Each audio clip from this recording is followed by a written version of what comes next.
دور منتشر اليومين دول مبهدل الأطفال كلها، إسهال شديد فظيع ما بيوقفش، ترجيع مستمر ما بيوقفش. الأم تقول لك يا دكتور الولد شغال حنفية من فوق وحنفية من تحت. طيب ايه الدور اللي ماشي دوت ونتعامل معاه ازاي؟ ده اللي هنقوله في الفيديو ده. عندنا اسهال وترجيع يعني نزله معويه. طيب اسهال بالشكل دوت فجأة كده وترجيع بالشكل دوت، خاصة لو ما معهمش سخونية، بنقول للأم ما تقلقيش، ديت بنسبة كبيرة نزلة معوية فيروسية، سببها فيروس الروتا أو فيروس نوفو فيروس أو في فيروس اللي هو الفيروس المخلوي، كل دول أو الهربس، كل ديت برضو ممكن تدينا نفس الأعراض اللي حضرتك بتتكلمي عليها دي.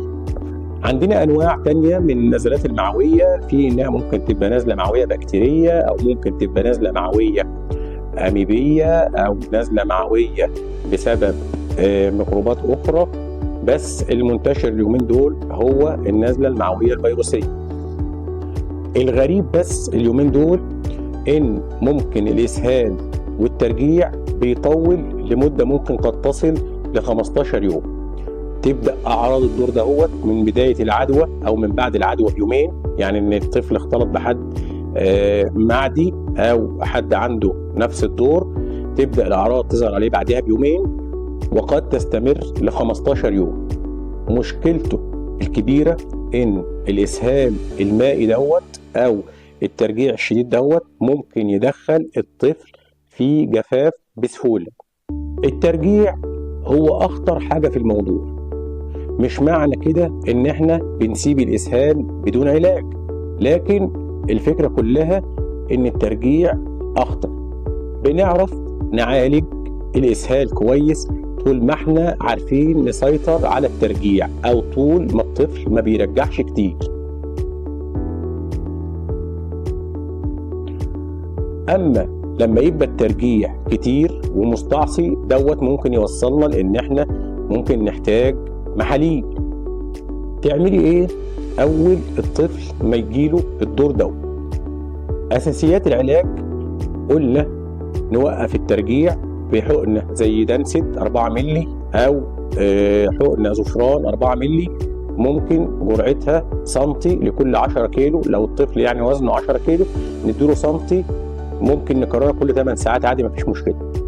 نبدا نحل كيس محلول جفاف، بنجيب كيس هيدروسيف يتحل على 200 سم ميه سبقه غاليو، او ممكن ازازه 7 بعد ما نرجها ونطلع الصودا منها نحل الكيس على 200 سم.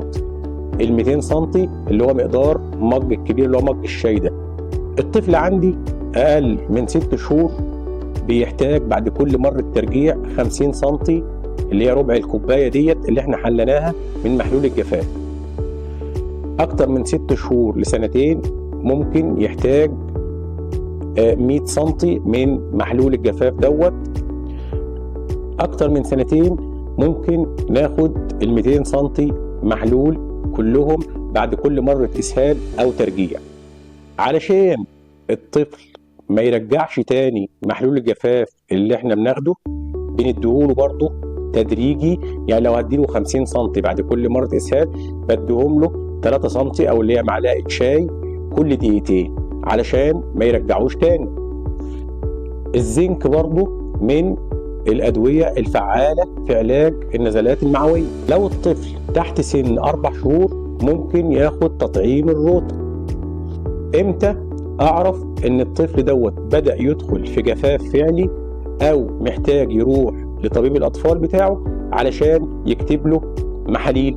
لو الطفل كده حس انه سهلم وتبص تلاقي لسانه ناشف وجلده مكرمش وعينه دخلت لجوه كده، ولو حتى عيط تلاقي عياطه يبقى من غير دموع. لو بدأ حتى معايا يرجع محلول الجفاف حتى بعد أدوية الترجيع اللي أنا بديها له، حتى بعد حقنة الترجيع ومع ذلك بيرجع حتى محلول الجفاف، لا يبقى محتاج إن هو يتركب له محاليل وريدية. لو مش راضي يشرب محلول الجفاف برضه دوت هيبقى محتاج محاليل وريدية. لو لقيته مسخسخ كده وغيبان كده وبيعيط عياط ما بيفصلش، دوت برضه محتاج محاليل وريدية. لو قطع بول او كمية البول بتاعته قلت جدا، دوت كده معناه ان محلول الجفاف بالفم مش نافع، ودوت كده محلول وريدي. لو بدأ الإسهال بقى يقلب بإسهال بكتيري اللي هو ريحته وحشة، بقى فيه دم، بقى لونه إغماء أو كميته قلت شوية ومع ذلك في سخونية شديدة، فاحنا بنشك إن هو دوت ممكن يكون بقى نزلة معوية بكتيرية، ودوت بيحتاج مضادات حيوية بوصف الطبيب. لو في استجابة معايا على محاليل الجفاف والزنك والأدوية ديت، الدنيا اتحسنت خلاص، بياخد مدة وبيخف لوحده ومش محتاج أي تدخل من الطبيب ولا حجز في مستشفى ولا أي حاجة. دمتم سالمين، والسلام عليكم ورحمة الله وبركاته.